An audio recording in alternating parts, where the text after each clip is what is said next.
ایسا تجھے خالق نے طرحدار بنایا، یوسف کو تیرا طالب دیدار بنایا۔ شاعر لکھتے ہیں مکھ چند بدر شاشانی ہے، متھ چمک دی لاٹ نورانی ہے، کالی زلف تے اکھ مستانی ہے، مخمور اکھیں ہنمت بھریاں،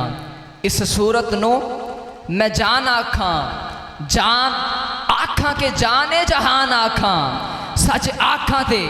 رب دی میں شان آکھاں، جس شان تی شانہ سب بنیاں، سبحان اللہ ما اجملکا ما احسنکا ما اکملکا، کتے مہر علی کتے تیری صدا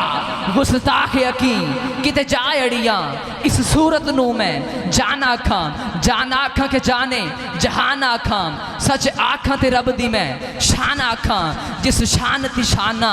سب بنیاں، تو میرا محبوب نہیں ڈٹھا، تو میرا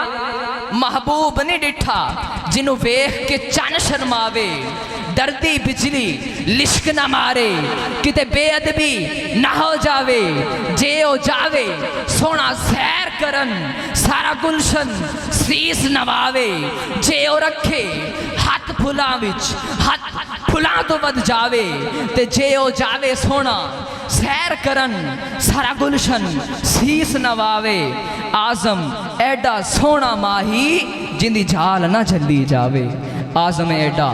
سونا ماہی جندی جھال نہ چلی جاوے،